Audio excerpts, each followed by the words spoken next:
Hi.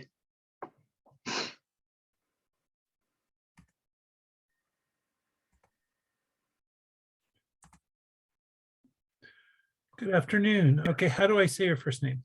Robley. It is Robley. I started to say hi, Robley, and I'm like, I might just butcher this. I need to. Nope, you got it. Cool. Danny, I've been seeing your emails in my inbox as part of the discipline team lead. So it's nice to meet you. Yes, it's good to meet you as well. Mandy, I like your background. I went all love. Oh, that's so cool. May I screen share so I can You share may, our let me open that up for slides? you. Thank you.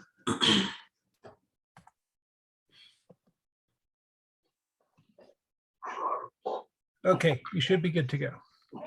Awesome, thank you. We'll just give people, we have about 3 minutes, but I may give it just a little bit extra in case we have sessions that are running over. No problem.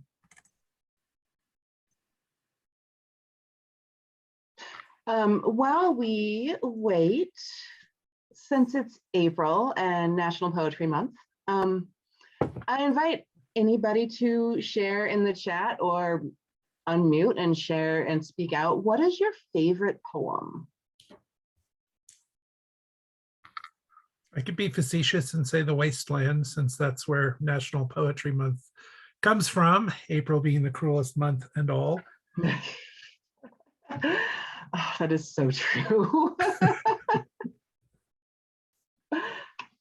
I did not realize that connection. Thank you for sharing that. Yep. First line, I used to teach the wasteland. So yeah, it's much more interesting to study than to actually read, if that makes any sense whatsoever. I totally understand.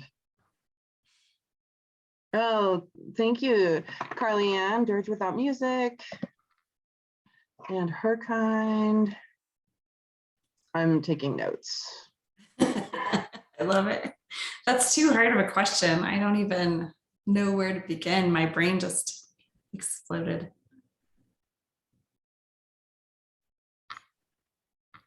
That's my cop-out answer.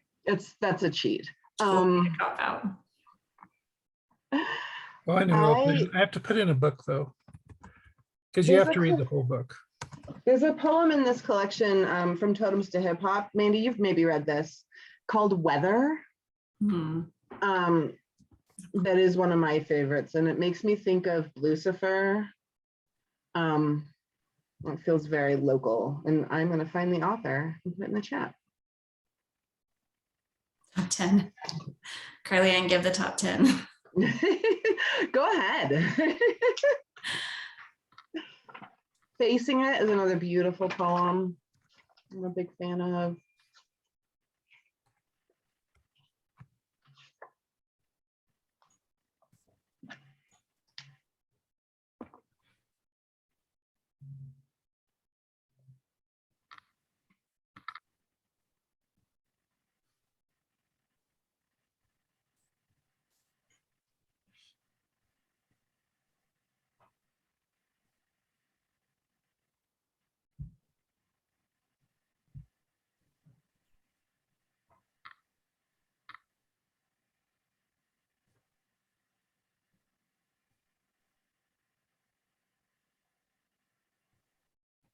Wade, thank you for sharing that.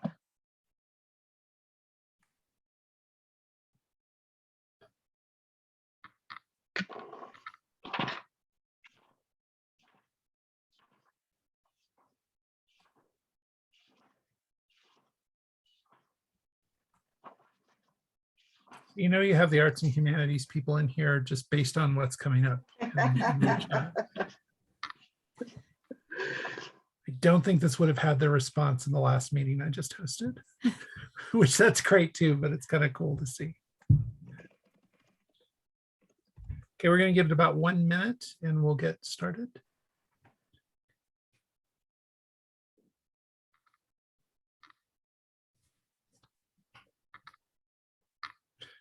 By the way, Robley, you have maybe the single coolest bio I have ever seen. I went to suggest to everybody that's just showing up, if you have not read the bios, they're both great, but you just trust me, you're in for a treat with Robley's. I like laughed out loud when I saw that yesterday. Well, thank you. Yeah, and that was her toned down version. That's Yeah, Mandy told me fantastic. I was pushing too hard. That's great.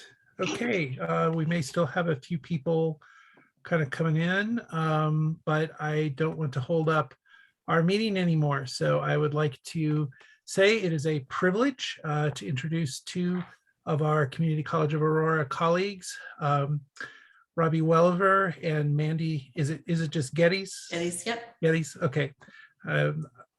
I'm going to just let them take this away. This looks like a fascinating thing. Thank you both for coming. All right. Yeah, thank you so much for joining us. This presentation it's kind of a build upon from last year, which I guess, Mandy, you'll talk about that. I'm jumping ahead. You're in charge. That's not a thing.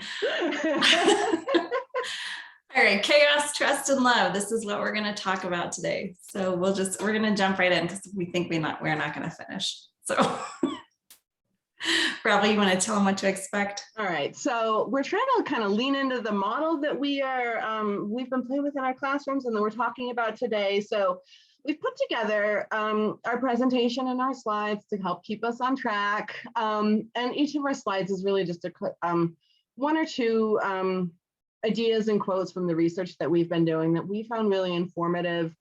And it tracks kind of this narrative thread, thinking about what writing is for, how to teach writing, chaos, feminism and liberation, prose process theory, and ending with radical love. Our hope through this presentation is that we aren't really talking all the time, so much as we are in a shared space of collective meaning making and understanding. And so as we move through each of these different slides, we'll ask somebody to read the slide and read the passages on the slide and talk a little bit about the narrative that we're trying to sort of shape through these passages. But please, please, please, please, please, as you have ideas, as things are occurring to you and coming up, as you're making those connections, put those in the chat, unmute yourself, just speak out and share, interrupt us if you want to, if you've got an idea. Our sort of model of English 121 that we've been teaching is teaching through chaos, and we decided it made sense to lean into that here. So yeah, so please join in. All right, we wanted to start by kind of grounding our presentation today in a few foundational principles. So we wanted to start with this students' right to their own language. So would somebody please read this for us? We're going to ask you to participate all the way through, so you may as well just unmute now and just jump in. NCTE, students' right to their own language. We affirm the students' right to their own patterns and varieties of language, the dialects of their nurture, or whatever dialects in which they find their own identity and style. Language scholars long ago denied that the myth of a standard English dialect has any validity.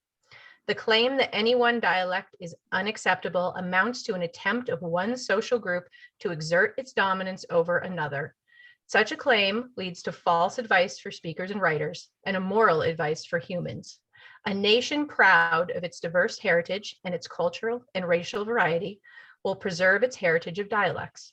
We affirm strongly that teachers must have the experiences and training that will enable them to respect diversity and uphold the right of students to their own language. 1974. Thank you, Joanna, and hi. Yes, okay, so this statement from the National Council of English Teachers of English is from 1974. 1974, which if you're my age, that's not 30 years ago anymore. And it wasn't even radical then, although it feels radical today, I think. It challenges the narrative and the assumption that there's just one acceptable standard English. It honors and values multiple Englishes. It honors and values languages of students who are multilingual. And it works to decolonize and disrupt our ideas of language supremacy and cultural supremacy. So if you have comments on that, you're welcome to jump in the chat or unmute.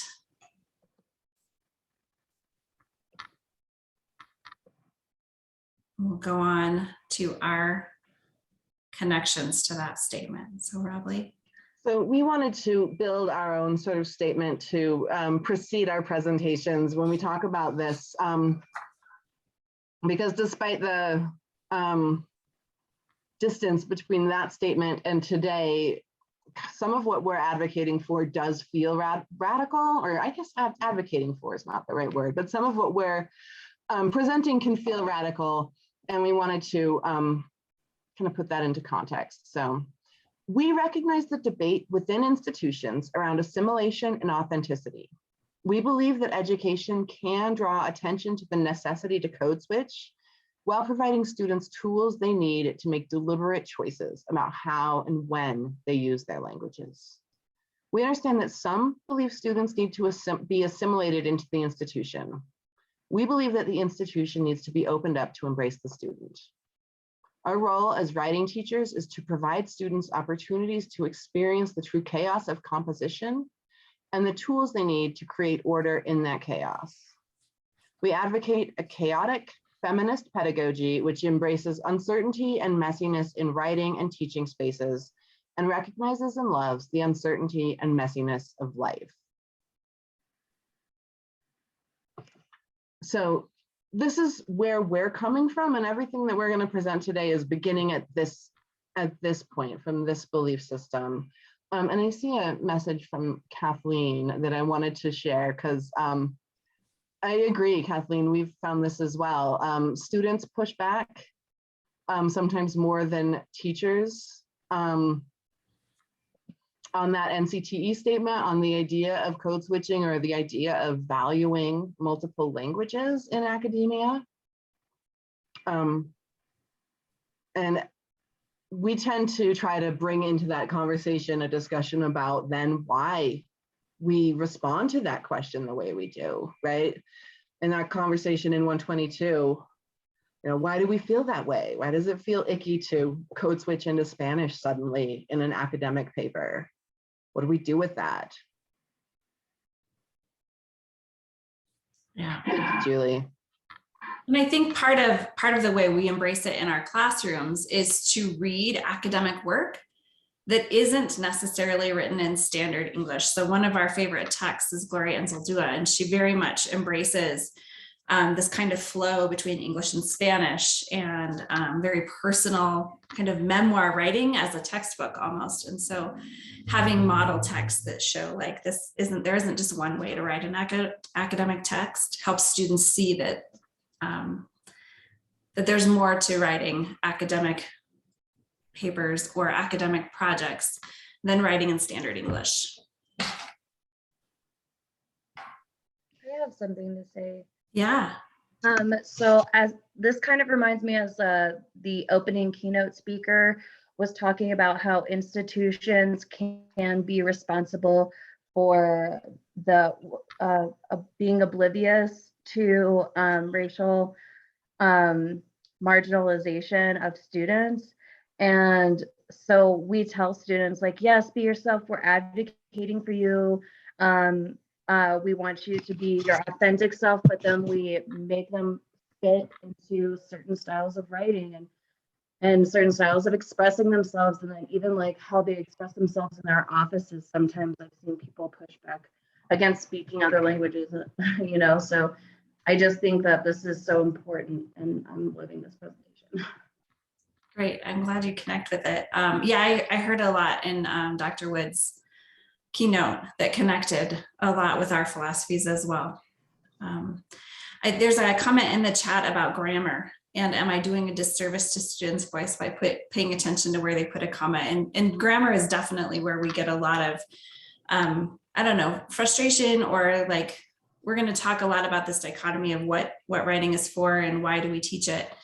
And this idea that, like, if we're so focused on grammar, are we focused on the things we're trying to get them to do? And our students want us to focus on grammar. And so we have like this kind of juxtaposition or dichotomy there. Perfect transition. Which leads us to, so we wanted to just give a quick recap of kind of what our presentation was a year ago at this symposium. We talked about our curriculum, and I'm going to put that in quotation marks because a year ago we thought we designed a curriculum, and now we realize that that's not really what we did. We've more embraced this idea that we've designed, or not even designed, really, we've drawn on a lot of experts to kind of figure out what our philosophy is about teaching writing. And so what I wanted to just recap from last year is kind of what we presented about this curriculum, or how we're teaching English, which drew on Tara Yosso's work about community cultural wealth. We designed a menu of assignments. There's, I don't know, probably 24 different project prompts, and students create their own learning path through this menu. They have kind of infinite choices on what they're going to be working on and how they might be presenting that in the end, if their presentation is going to be an essay, or if it's going to be a podcast, if it's going to be a deck of slides, if it's going to be a photo essay, right? There's an infinite number of ways that they can actually present the projects. We've embraced ungrading. So our students are, in order to kind of push fearlessness and growth and reflection in our classes, we don't grade anymore. We give lots of feedback, there's lots of revision, but rather than assigning grades, we ask students to reflect on their own growth, reflect on their own fearlessness, reflect on their what they've done for themselves throughout the semester in order to grade themselves by the end. We've embraced writing workshops, so a lot of collaborative writing time, students engaging with one another, cooperative learning, really figuring out what their process is, focused on metacognition. And so our days in the classroom, like when we talk about chaos, each student is working on a different project. Even if 2 students are working on the same project prompt, they're probably working on different, like one of them might be writing an essay and the other one's creating a video, right? So everybody's working on something a little bit different, but we're all coming together to do it. And so there is a lot of chaos, and also a lot of really interesting conversation.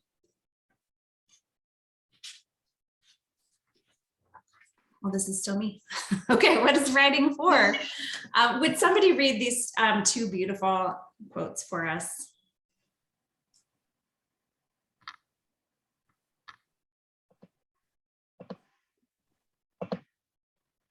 Or I can call on you.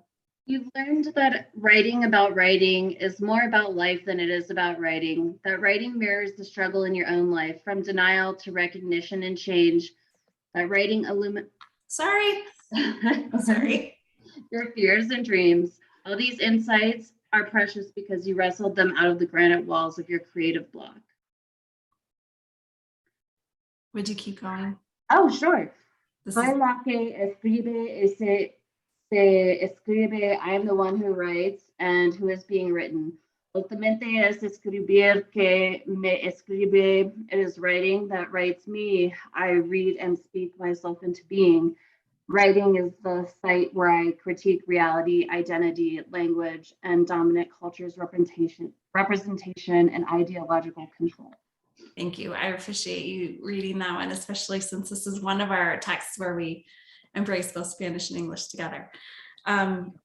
So the question is, what is writing for? And we know, I think that most of the folks in this room with us today are probably composition teachers. And we know that there's this debate in our discipline. I'm sure that you're all involved in it as well. It's been big in our department. And it's, what is our class for? Do we exist to help students learn to write an academic essay so that they can pass their history and psychology classes? Is it our job to be serving these other disciplines? Is writing about just kind of regurgitating and showing what students know? Or does writing have intrinsic value? Does our class have its own value? And so we really maintain this idea that we fall under the English prefix. We are an English class because writing is about creation and humanity. And specifically, writing is about creating self. So we draw on this idea that we create ourselves, we create our worlds through story. And so in our classes, students have the opportunity to engage with stories, to create stories. It's about identity and self-formation, including disrupting dominant narratives and master narratives, and creating new narratives that reflect our authentic selves and our humanity. So composition really is about figuring out what students have to say, how they want to shape their worlds, and how they want to use their voices to say those things effectively. There's a whole lot of stuff going on in the chat. Do we want to bring that in? There was a question about grading, and so I was just sort of responding a little bit about how we do our grading. The question was, are we a pass-fail class? And we're not, unfortunately. We have to, we exist within the same systems that you all do. So at the end of the semester, we have to put a letter grade on it. So for us, what ungrading looks like is giving feedback on projects. Both of us ask kind of a metacognitive planning process. And so students sort of set their goals for their project and say, this is what we're hoping to accomplish, or this is what I think this is what I want to do. This is how I'll know when I'm done. And then we've got assignment prompts as well to give them some guidance. And like in my class, I'll help my students along and I'll say, I don't think you're quite thinking enough here. You're going to struggle to know when this is finished. Like, let's push a little more on this metacognition. And then we've got that point to come back to. So when the project is finished, and we've determined that through that metacognition and the two of us discussing, then we put a grade in the grade book. It's either 100% or 0%. And then at the end of the semester, so in a couple of weeks, we'll be holding conferences with students and reviewing grades and talking about learning to sort of have a dialogue and a discussion to agree upon a grade that suits for the end of the semester. We'll look over the course outcomes and look over the work they completed, look over their growth and their goals. And that's where grades get set. And one of the things we're actually going to share, our last slide, which we will send out, by the way, has a link to each of our grading contracts. We say we have that we're contract grading, but it's a much more loose self-grading version of contract grading. So we have students track what they create and what they've produced and how they've engaged with the class throughout the semester. And then we also have students reflect on growth and fearlessness and kind of their own personal goal meeting during the class. And they use all of that to write us a reflection that kind of basically argues for what grade they think they should have. And so they'll grade themselves. And neither one of us has had a situation where we've disagreed with a student about their grades. So, I mean, if I have, it's because they assign themselves an A- when like, no, let's just say A. All right. All right, so can somebody read the quote on the screen, please? We tend to think of teaching and learning as correlative terms. If you can teach writing, then others can learn it. And if others are learning it, then they are being taught. However, I suspect that the connection between writing instruction and writing production is far less succinct. I love this quote. For me, it makes me think about the fact that what we're asking for, particularly when you think about what writing is for, right, is that sense of discovery and creation of identity, creating ideas. And as I was kind of planning this and thinking about this, what came to my mind is that my class, I want my class to be a space where I'm creating opportunities for ideas to collide. And I had this vision of like the particle accelerator, right? Where you put particles in and they throw them in a circle and they smash together and something new comes out of that and something amazing that helps us better understand the world. Rather than standing in front and providing that sort of sage on the stage, here's how you do something, now you try it. Or even the guide on the side, I don't think is quite the right metaphor for the way that we've been thinking about our classes, because again, that guide on the side is there to sort of say, but here's how you do it. I see you doing something, let me push you in the right direction. And the other image that came to mind as I was thinking about how I learn writing, what writing instruction looks like in my class was the you'll see those money boxes, not like a piggy bank, but the box where the air is blowing and there's cash and you go in there and you try to grab it and then you walk away with fistfuls of money in a perfect world. I think that's what a writing class can look like when it's at its best, and what a really interesting opportunity can be when we're just all of us sharing and throwing out ideas and grabbing what fits, grabbing what works for us and what suits us, and leaving the other pieces behind. Because every single person in our class, as we know, learns and thinks differently. And so that question of, can I stand at the front and tell you how to do something, is likely not going to work for every person in my classroom. Yeah. I just think we did not mention at the beginning also that the artwork on the slides is all student artwork from our class, either as the submission for an assignment or as partial, a piece of an assignment. So it just dawned on me that we didn't mention that too. All right. All right, this one is also mine. Mhm. So I'm gonna ask for another reader, please.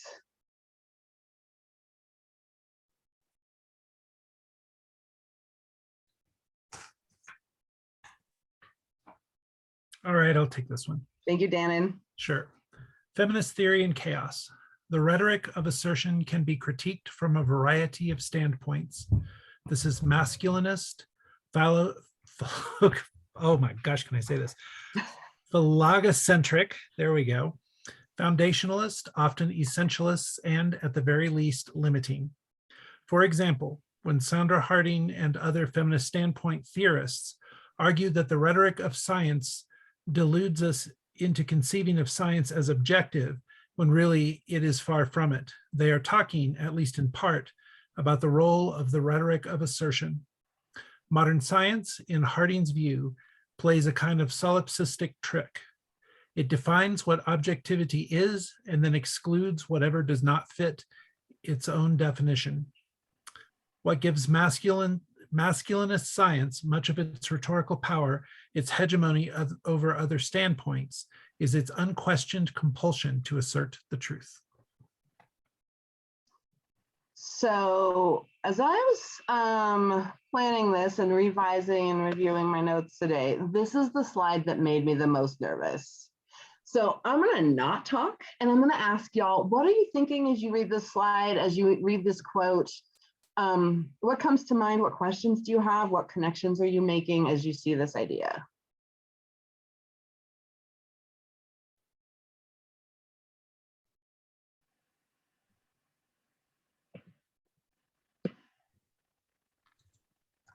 I can verbally process for a minute, but it might get a little wonky. You've all heard me verbally process before.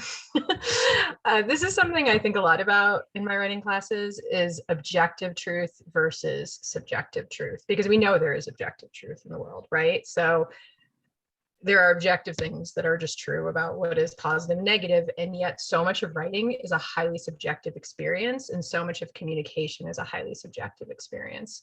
So I really want to guide my students on that journey of thinking about where there's beauty in subjectivity and where there is difficulty in kind of attaching those. And I would love to hear others people's thoughts on this, because this is definitely something that I think about a lot and that I certainly struggle with in terms of how I go on that journey with my students, I guess is probably the best way to say it. Yeah, thank you, Joanna. I'm not a composition teacher, but I did teach Spanish for a while. And I feel like that really resonates with me, what you just said, because I think sometimes that focus on objectivity and how to write and what it is and what it isn't, just as you're talking about, right, gets moves away from the writer as subject and the writer as agent, right, in finding one's own self, as your quote was talking about. So yeah, for me, when I see objectivity, I immediately think of subjectivity, but then subject and object, and the subject of writing really being oneself. Yeah, thank you, Ruth Ann. I think I'm going to sum this up really simply, at least one part of it, which I think is really interesting, and say that we want to feel we know the answer. We want to feel there is a definite answer and we know it. Yet how often do we see scientists changing things? Well, that's what we thought, but it actually turns out it's not like that at all. And in fact, it's not even sort of like that. But but when it was first revealed, it was, no, this is it. This is the answer. We have a very hard time, I think, and I do think that's a masculine thing, focusing on our society on, I know the answer, when we live in a world where the evidence is all around us and absolutely nothing to tell us what it means. So we're going to stumble around doing that. And I think that scares a lot of people, because just like people in the Middle Ages, or going obviously back to the Greeks and Romans and before that, they also needed to know the answer and to know that they knew the answer. And if you want some really funny stuff, go read some of the Greek medical definitions. But it made sense then. Anyway. I think in Yeah, many thank you. ways we have to get comfortable and try to find spaces, as many spaces as possible, that aren't either or spaces. It's like people always operate in the either or. This is right, that's wrong.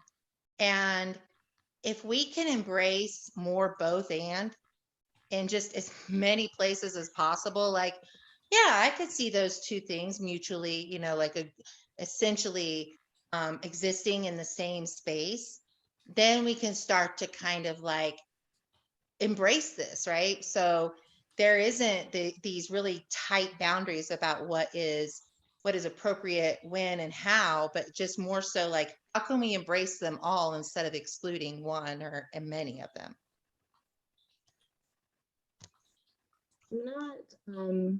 I'm not a composition teacher either. I do career advising, but I do help people draft resumes. So I have them explain to me the kinds of things that they've done, and getting people, especially who are not native English speakers or English is their second language, like getting them to articulate things to me and really finding strength-based ways to focus what they say, because I come at things from a sociological standpoint. That's what my background is, where I always, am having people take into account the lens that they're approaching problems from and what experiences they've had that inform what they think is needed or necessary for a certain situation.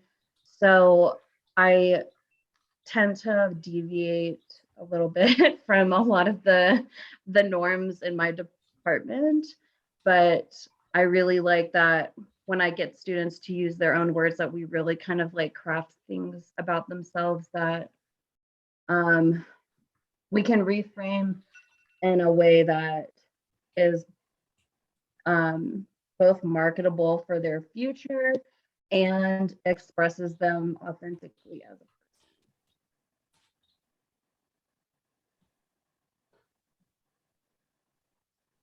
Yeah, Marie, that really resonated with me, because Dannon at the start of this said to check out my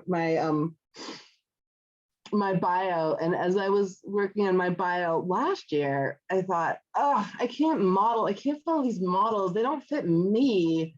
And I had to just totally abandon what that model was and come at it from a very different view. And that's the take I took this year as well. And it was much easier to write when I wasn't trying to be somebody else or follow somebody else's rules, but instead just trying to be true to me and what matters to me.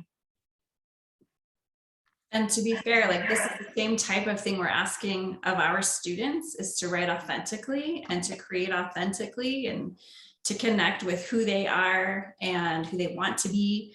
And it's actually extremely difficult because we're so socialized to view that there is an objective right, that there is a right way to create a biography for a a performance or a whatever, right? Like there's a right way to write an academic bio. There's a right way to do all of the things that our students are trying to engage with in our classes. And so it is actually really difficult to stop and recenter around, well, wait, what's my authentic way of doing this? There's been some great conversation in the chat too, for anybody who doesn't have it open. Lots of information about, or lots of conversation around what authenticity means in opposition to objectivity, a connection between writing and art, which is interesting, Robley, since we were just talking about that yesterday. So lots of good conversation going on there too. Okay, so we're also wanting to talk about chaos and liberation. So would somebody please read this slide for us?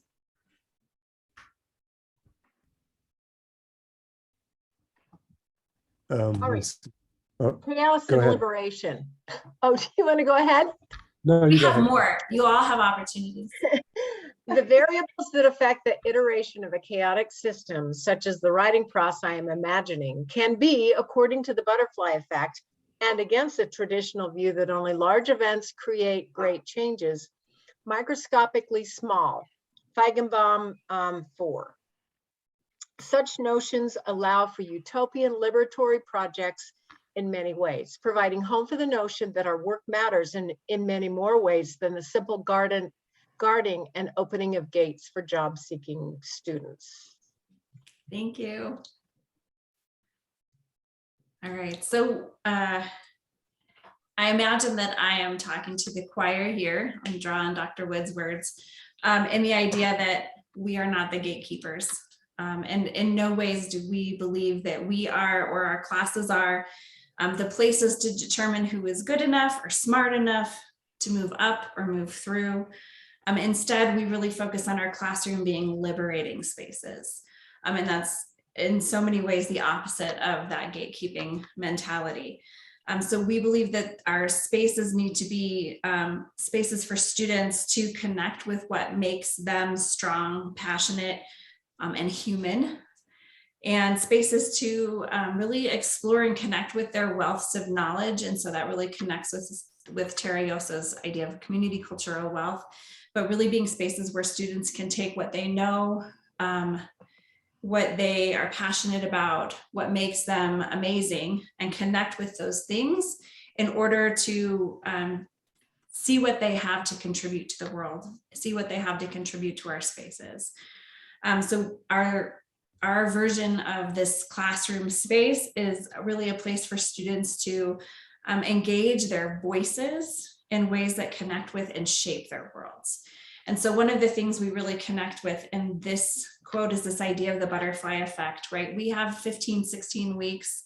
I say 16, but one of those weeks isn't really ours, right? We have 15-week classes, and how much do we really expect that we can accomplish in 15 weeks, right? We're not going to take someone who has never used their voice in a way that's authentic to them through 15 weeks and have them, I don't know, fully bloom. I don't know how to say that in a way that necessarily makes sense, but we can plant the seed, right? That will hopefully bloom at some point. And so we really look at our 15 weeks with students as planting that seed. How do we connect them with this authentic way of communicating and thinking and creating, and specifically creating self, and plant that seed that will hopefully bloom as they continue through.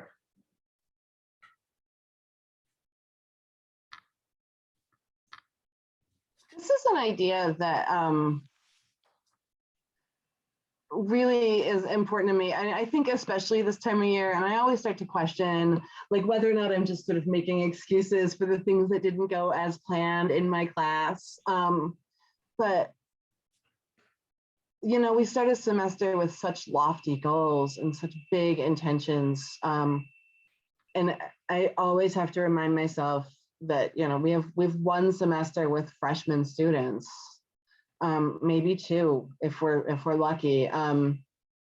Some of you are teaching courses where you get to see students later in their academic career and get to see some of that progress beginning to show up and see some of that practice at play. But sometimes it can feel like we've done so little. And so remembering that butterfly effect and those tiny things are just as important really helps to ground me. And remember the goal of what we're doing and why we teach writing and what writing is for. And then I saw something in the chat I wanted to.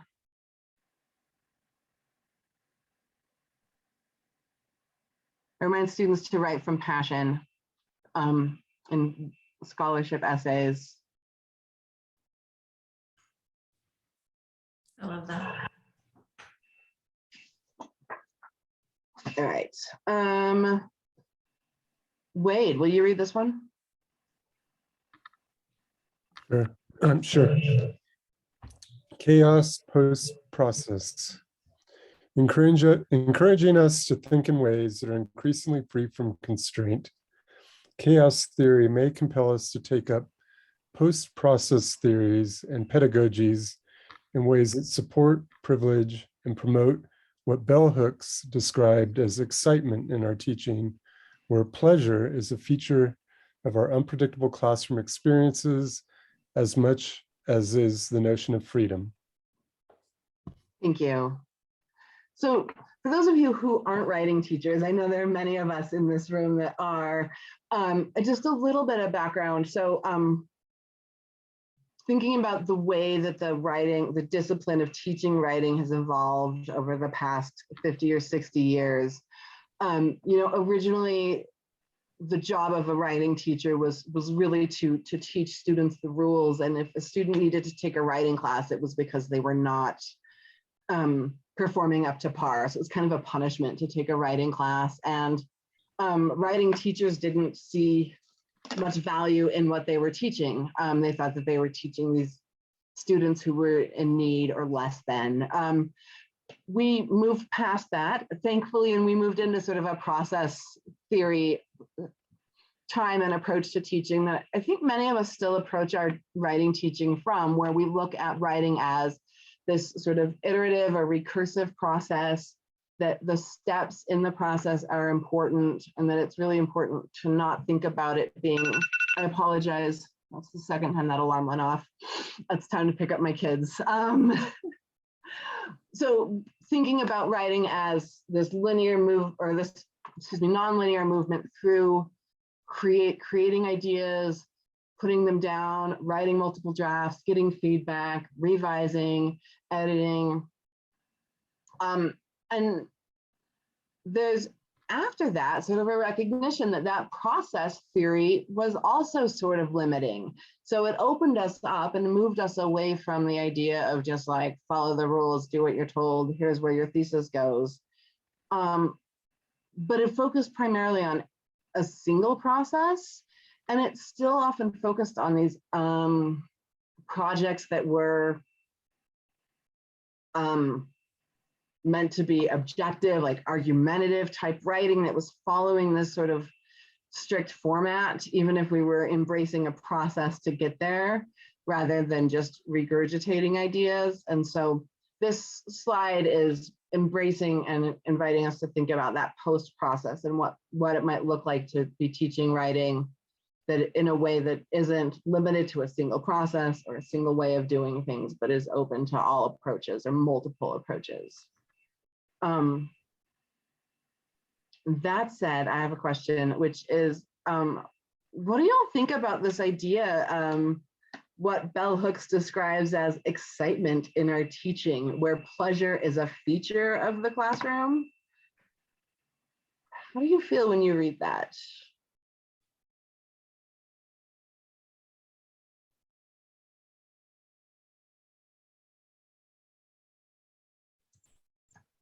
I just think ultimate goal, right? Like that's the goal. Every day I walk into a room, I want all of us, everybody in that room, in that classroom with me, to leave feeling like, even if it was hard, right? Even if it was joy in the challenge, even if it was the most difficult thing a student has ever tried or that I have tried with them, I want us all to leave feeling like that was such a great moment in time.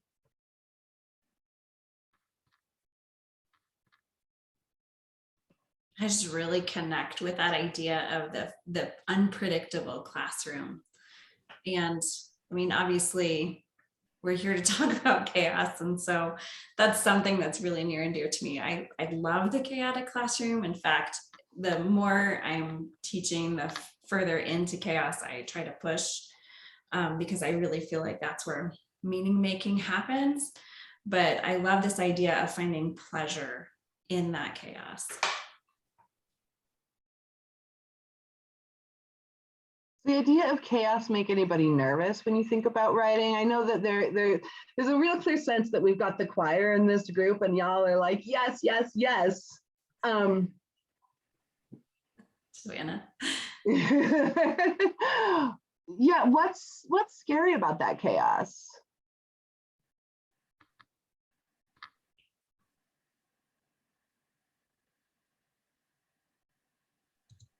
Am I talking too much? Somebody tell me if I'm talking too much. I want to make sure I step back and don't, step up too much. I will just say, so I'm involved in a grant where we've engaged and we've kind of like borrowed Robley and Mandy as mentors, and we've been doing a lot of this work. And I love being in their classrooms so much. And this is one of the hardest parts of the work to sort of embrace for me. It's where I really have to lean into discomfort because there's a lot of reasons, right? Like, I think one of them is I came out of a K-12 mindset where chaos was kind of not allowed. I taught in that world for a long time, and like your lesson plans had to be down to the minute. For me, it's new, it's different, and I just don't always know how to go toward that direction. I don't know if that makes sense to anybody else, but I've done some thinking on this, and I think that's at least part of where my discomfort comes from. Yeah, Joanna,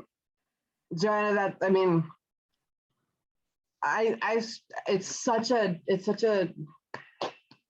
step away from what we've been trained and how many of us experience classroom and education altogether. We're supposed to stand in the front and tell students what to do and have some plan for the day. And chaos is very much the opposite of that. And I'm filled with like self-doubt and doubt about my own abilities and like, if I'm doing things right, if I don't have a plan. The plan lets me look like I know what I'm doing. And the chaos feels like fully embracing that I don't some days. Yeah. I think some of us do better sorry. in chaos than what we do without it. Can you say more, Seth? So, like myself, I'm a CTE instructor. Okay, so I'm doing welding. So, like on the CTE side of things, there's more chaos on the job site and in the industry, in the field. So with me coming in from that industry, chaos is kind of something that goes with it. So with that, being able to teach in the chaos and have the students learn with that, especially for going into industry, whether it be, welding, construction, whatever it is, because there's always things going on around. So for them to be able to understand or focus on what they need to with the chaos, I think helps, with real life situation. Yeah, thank you for bringing that perspective, Seth, and for sharing that. I like the idea of having chaotic spaces as opportunities to teach students how to find order and center themselves or center what they're doing within that chaos. So in the chat, Carly Ann was asking about students being resistant to the chaos. And so I wanted to bring that into the conversation because I think, you know, the whole point of this is to be student-centered and to be connecting with students' authenticity. And so I'll say that, yeah, I mean, definitely, especially right in the beginning, we've had some students who have felt very uncomfortable with kind of the chaos or the direction that the class is going to go. And so a few things. First, we spend we don't start working right away in our classes. We spend weeks reading together and talking together about what's the purpose of education, and, you know, what are you wanting to get out of going to school and of classes and of this class, and really kind of grounding students in what learning is, and they're able to really grow to hopefully trust us a little bit, because I think that this type of a classroom requires so much trust between really everybody in the room. And so I'll give you an example. Last semester, I had a student who every chance she got told me that, darn it, I think you need to grade my work. I want grades. I don't understand this concept of not writing an essay. And so I don't understand what you want from me. And this very same student, for her second project, gave me a bouquet of flowers as the project. And it was amazing. So I watched her work through this like creative process where she sat with the assignment prompt for a little while. And when you look at our menu, it was the kitchen table assignment. And so she spent so much time, and her ideas started with, well, Mandy, I'm going to write an essay. Okay, you certainly can. Let's talk about what that might look like. And then the next time she'd come back in, she said, well, what if I did it as a poster?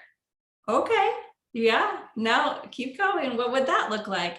And then the next time she came in, and it was a new idea. And then what she ended up bringing in was this bouquet of, they were silk flowers, and each type of flower was symbolic of a different like level of her family and community. And then she had little scrolls that were inside the flowers that, I mean, it was amazing. It was beautiful.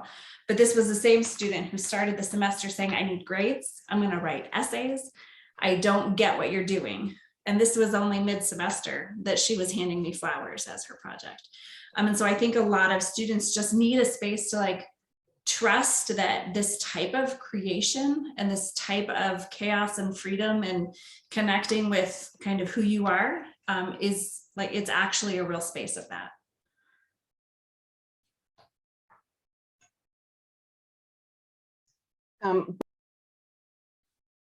Oops, I muted myself in an effort to talk. What was I going to say?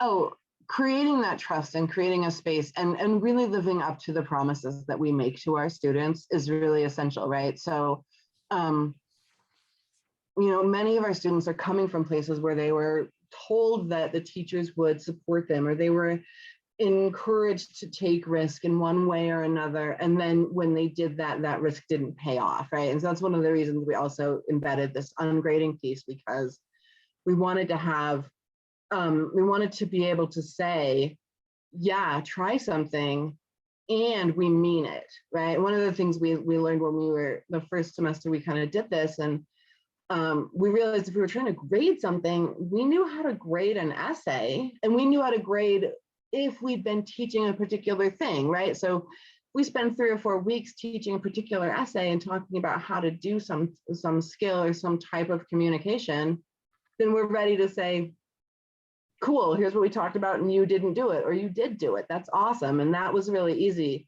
But when the student can take that idea and create an image like what's on the screen and Stranger Within My Culture,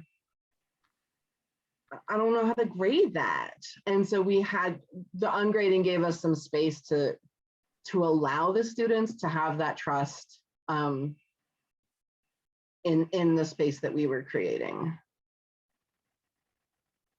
And so this discussion about trust and the type of space that you have to create with your students in order for them to be able to engage in that chaos is a beautiful transition to this last part of the presentation. where we really talk about love and what, like our presentation is chaos, trust, and love, because these three things require one another in order to coexist. So would somebody read this slide for us?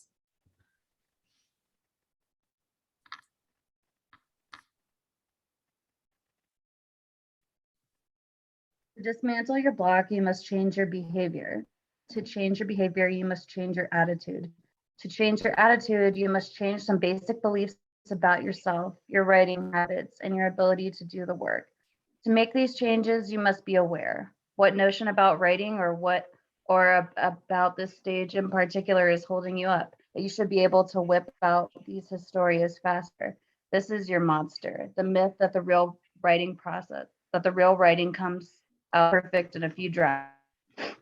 You know that to become unblocked, something must give, something must die, your ambition, your obsession with perfection. You have to let go of the illusion that the writer exerts full conscious control over her writing process. This really connects with this idea that we're creating a process that isn't necessarily the writing process, right? And so students come into a writing class often fearful, or with that idea that like I hate writing or I'm not good at writing. And really, generally what they're not good at is meeting somebody else's expectations about what the writing process should be and what the finished product should be. So this idea that somebody is telling them how to create and what to create. And so this idea that it should come out perfect. And so many of my students, when they enter, really feel like, well, if I can't create something that's going to be perfect, I shouldn't try to create it. And that's where that fear of the blank page comes from. And so really creating a space where not only is perfection not required, but that's not even what we're trying for, that we're really trying to try things, trying things out and maybe failing at what we were trying, so that we can figure out a different way to go about it. And so really practicing at using our voices and practicing at figuring out what genre our audience might connect with, right? If I'm thinking about a specific purpose and audience, do I try a podcast because I think that might be the right way to connect with my audience? But there's fear there, right? And so the way to overcome that fear is this space of vulnerability and love, of having, like, if your classroom feels institutional, if your classroom feels like void of compassion or humanity, it's not going to be a space where that type of chaos can thrive, right? It's not going to be a space where we have the ability to let meaning emerge from chaos. It has to be a space of love in order to have students trust and connect and create, which is, what we're hoping for.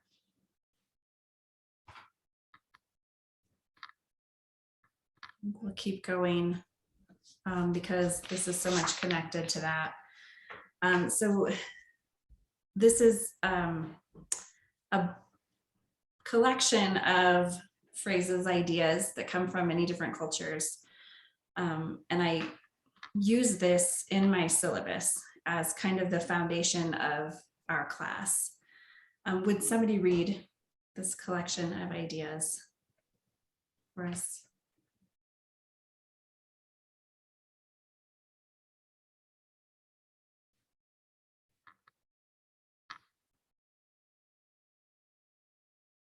I'll read this one, Mandy, and I'm only going to read the English.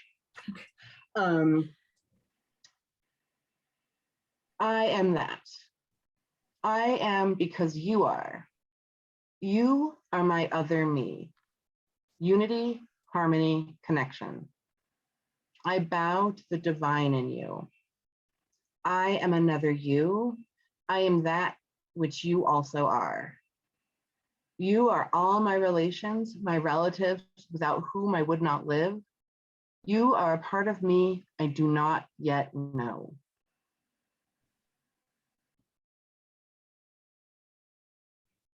I'm gonna let you all sit with that for a second.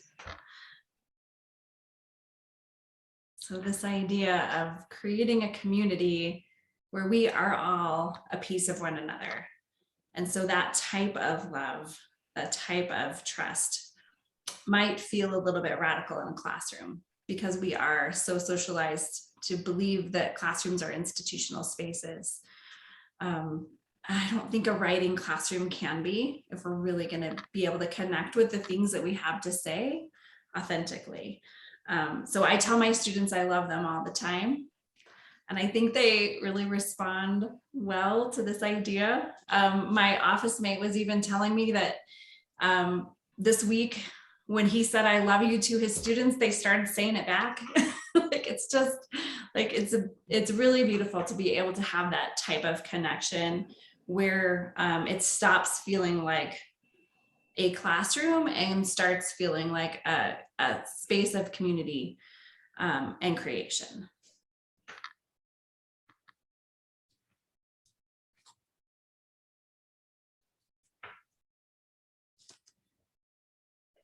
Yeah. And I feel like a lot of times the idea of love in the classroom can feel uncomfortable. And so I wanted to kind of give you some space to connect with what your feelings are about love in the classroom. Personally, your feelings about love in the classroom, and is anybody, this feels very connected to like the fears around chaos in the classroom. Do you have fears around love and how it belongs in your classroom? Go on here too.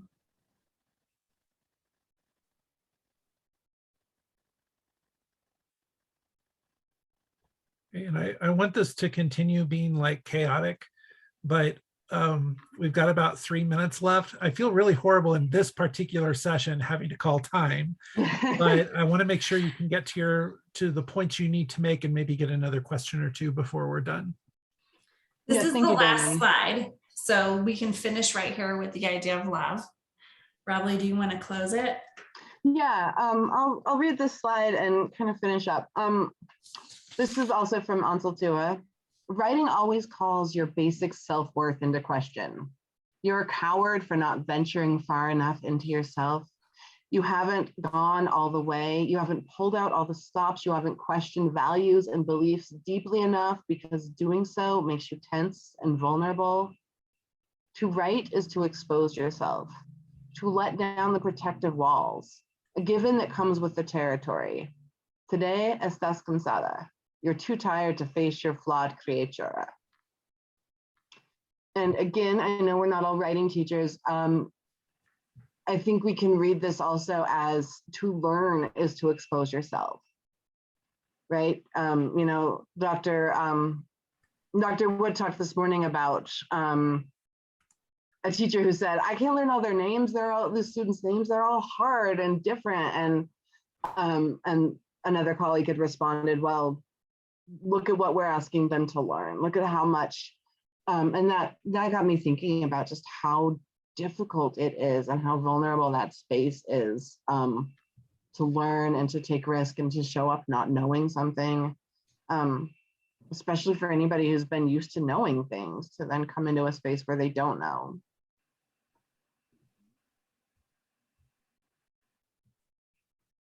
So I'll flip through the resources. We'll send these out as well. But if anybody has last questions or ideas to share before we have to get kicked out of here. I'll put our slides in the chat.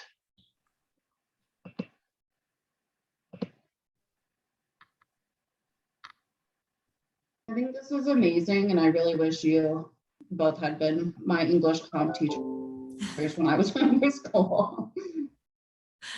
Thank you. All right. I want to thank both of you. This has been really engaging. As a sadly former English faculty member, I always wonder what's going on, what's neat and new in our classrooms, and this is definitely something new. Really want to thank you for all of that. Thank you all for attending. Obviously, we are going into our college breakouts from here. I'll leave the room open for just a minute if anyone has any final questions or anything, and then we'll close it up. Thank you all so much.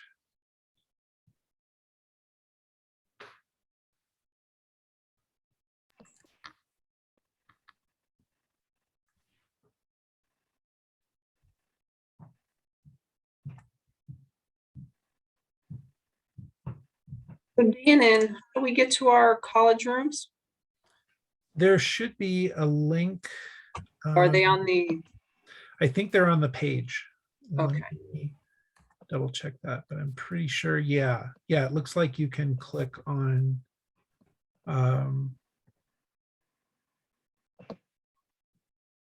Yep, there you are. You got to click. All right. Thanks. Have a good weekend. Yeah, you too.